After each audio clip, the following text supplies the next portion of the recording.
Today's mini tutorial is about airbrushes. I'm just going to show you some quick tips and tricks regarding airbrushes. This is my workhorse airbrush. It's an Iwata Eclipse.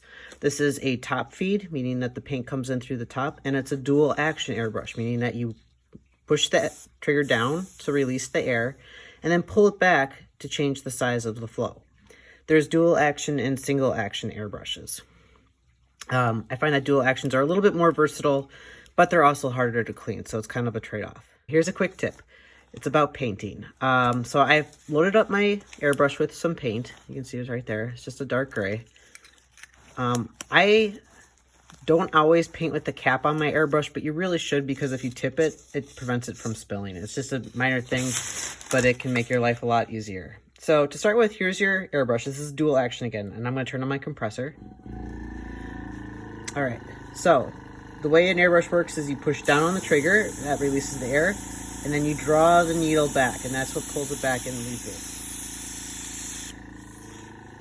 it. Okay, so there's my airbrush. And I'm just pulling it back about maybe a third of the way right now. So this is a quick trick here. If you're painting, this is good for making broad, and you can see I'm moving it back and creating a broad stroke. But if I want to create fine strokes,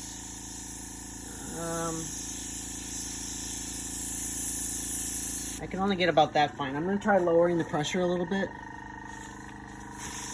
And I just did that on the compressor. And I can only get about that fine. Well, say I want to get really fine. One thing I can do is I can take off this tip part here. This is a trick that I learned.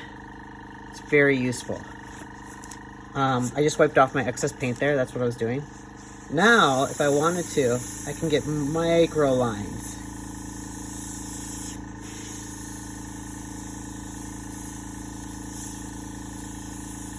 And you can see I did a little bit of splashing right here. That's because the pressure is still just a touch too high.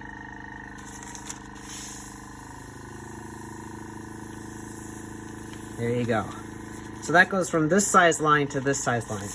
So that's just a quick tip that I learned about a year or two after airbrushing.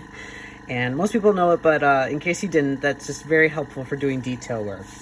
And I don't know if you've ever looked at the work of H.R. Geiger, but a lot of his paintings are done with airbrush, and just grayscale. You can get all of that detail on there.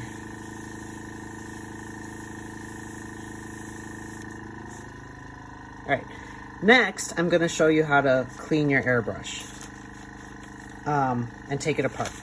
This is important. So first thing we do is we dump out all the paint. Again, pulling off that cap can be a pain. There you go. So I have a little bit of paint left. If I wanted to, I could just get rid of it by releasing it that way. You can see there, it's still, you know, got a smidge in it, but I'll just tap that out. There, it's pretty much empty now. Okay, then I'm going to turn up my airbrush pressure. So right now it's at about, oh boy,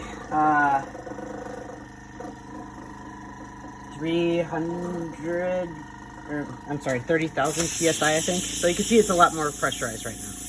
And again, I'm just emptying it out. Now, one thing that I like to do is before I take anything apart is I like to run some alcohol through my brush.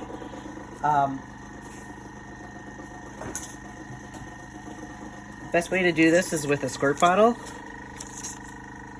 And I'm just going to spray some in here. Now, this is usually the method I use when I'm changing colors too. Now, what I do is I press my paper towel into the needle to give it some back pressure and blow bubbles, basically. And what that does is it gets all the gunk out of the tiny nozzle, so that it's a little bit easier to clean when you take it all apart. Okay, so this is what I would do if I had to clean it out between colors. Wait till it's kind of running clear. You can see right there, it's running clear. Dump out any excess, and then I usually just give the bowl a good scrub. Now, if you're going to take it apart completely, first of all, turn off your compressor. One thing I would like to share with you that has been a godsend for me is this tool right here. I don't know if I can show it to you. It is a hyper ultrasonic cleaner. It's for cleaning jewelry. This one cost me about $30. And I filled mine with 99% alcohol. And it's great. So first thing you do is you take off this. This is just the back end. It's just a counterweight. You don't even have to airbrush with this on. I don't even bother cleaning this because it really, like I said, all it is a counterweight. Then the first thing you do is twist here and pull out the needle. And I'm just loading everything into the vat. And I usually unscrew this and put that right in. And while we're at it, I'm going to take this little piece that I pulled off to get a finer spray and throw it in too. Next, you pop out the trigger. I'm unscrewing it from my compressor. And then I'm going to take this apart too. You don't have to do this in any particular order. But you want to take off this piece right here, so you can get at the needle, or at the nozzle. This piece here. Oops. And it came off with it, but right here, this is the nozzle. Right here. And mine's a 2-piece nozzle, where it has an extra fine nozzle that's screwed into this piece. Sometimes it's just a 1-piece thing. And you can take that apart too. Just be extra careful that you don't drop it, because that's where I usually lose my parts. And then finally, we're going to unscrew this.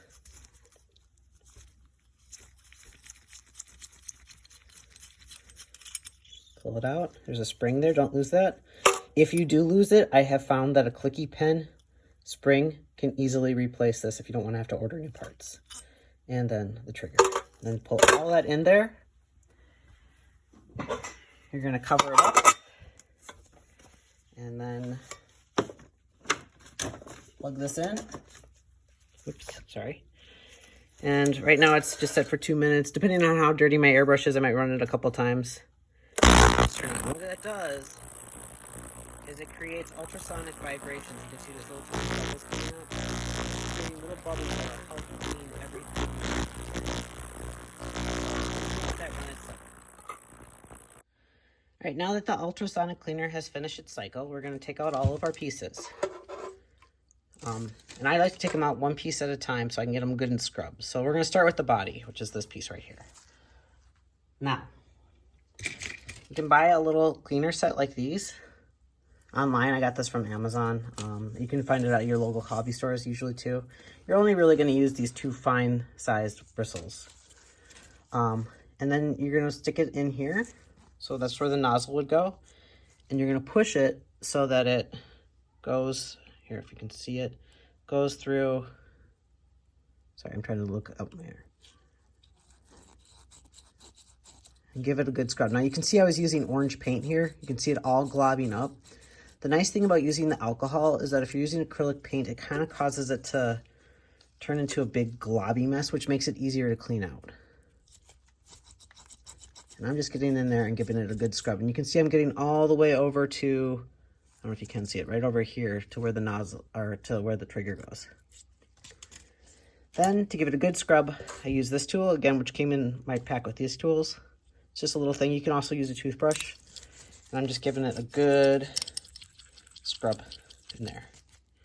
And that gets out all that little extra gunky where you can see where I was using the orange.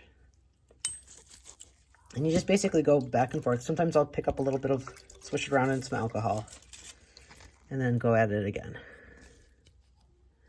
There, I got all my glunks out. You can see right now that that is very clean. Okay, then you put that aside. That's probably the hardest piece to clean right there. Let's see. We'll start with the nozzle then. That's the second hardest piece to clean. So I'm going to take off this little Mizzy nozzle. Now, some people have cones, and some people have this 2-part nozzle. If you have this 2-part nozzle, be very careful that you don't drop this. That's why I'm working over paper towel now, and it's damp. So if I drop it, it just falls. If you drop it on a hard surface, it's going to get lost forever. Now, there's 2 ways to clean this. And I guess this depends on your purishness of it. And I just dropped it. told you I was going to do that. Give me a second. All right, I dropped it on the floor. That's the risk. They actually make special cleaning pads, Iwata does, that will help you hold everything in one spot. I do recommend getting one of those if you're like me and clumsy and you drop things. Anyway, I did find it, so it's right there. I'm going to put it down, and then I'm going to get out this tool here. This guy is just a series of wires that you can use to clean things. Now this one takes, because this is a very fine nozzle, I think it takes the tiniest one, which is this guy right here.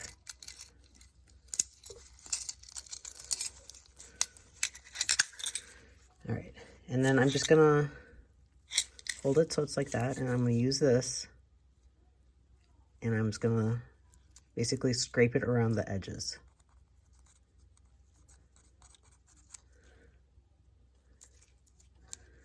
And then I'm gonna put that down so I don't lose it. Next, I need the cone. And I just keep everything in the vat until I'm ready to use it. Now you can see here, this guy, this is my cone. It's got a big glob of orange stuff in it. So, and again, orange is just the color I was using before the black. And I'm just using my little scrub brush, giving it a good swishing. And you can see there, it's pretty dirty. And then I just dip it in here, rinse it out a little bit more. Depending on how dirty your airbrush is, you may need to run it through the cycle again. Okay, now so I don't lose this piece, I'm going to quick screw it in here. So I want to minimize my risk here of losing this. And your airbrush should come with a little chuck that can be used to tighten this. I only like to hand tighten it because I don't want to worry about the chuck, but I try to tighten as much as I can with my hands. Now, that piece goes right here. Next, we're going to take out this piece. Again, you can use your brushes to get in there and get it nice and clean. This one's not as dirty as the other pieces, so it's not a big deal. Make sure you have your rubber gasket right there. And then you're going to screw that on. And again, you can tighten this with a chuck if you want to. I don't bother. Then we're going to do this pre-nozzle spraying. And again, I usually just give it a little scrub. Depends on how dirty it is. And then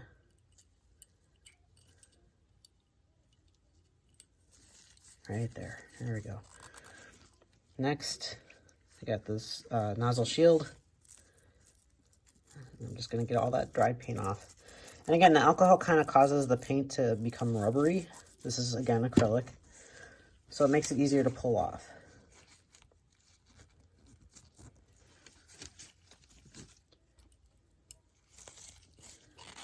All right, even if I'm going to pull that off later, I like to just put it on just to have a complete, clean thing. Let's see. Next, we're going to assemble the screw assembly, or the screw assembly.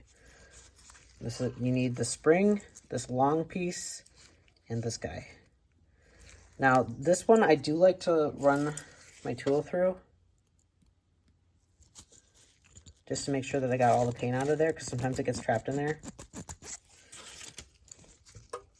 But otherwise, this one's always very clean and not any worry. So then what you do is you put this right here. And you put that right there. So it should look like that. So again, screw piece, spring, long piece there. Then you're going to take this, and I like to push this piece up so it's a little bit like that shape. This piece is going to be at the top, and it's going to go out this little hole right here. So we're going to take that. See if I can do this so you can see it better. And again, just push it forward so it flops over like that. Get it in there. There we go. Okay. And then I usually hold it with my thumb while I screw this down. You do not want to screw this absolutely tight. So I usually get it all the way in, but when it just resisted there, then I just stop. Maybe I'll loosen it up a little bit and slowly tighten it back down. Okay, now you're ready for your trigger. Here's your trigger. You pull this piece back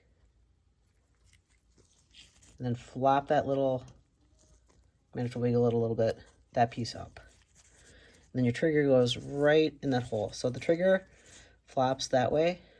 You want that to go front to back.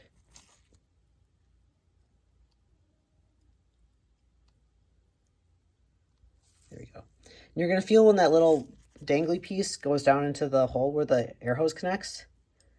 And you should be able to get it to press and then lift back up. Now, everything is aligned and ready for the needle. Here's the needle. Now, if you ever drop your needle or bang it and it gets a little hook at the end, you can see those. You can always take a little bit of sandpaper and just kind of smooth it out and get that burr off. It'll work and it'll make your needles last a little bit longer. Now we're going to insert the needle into here.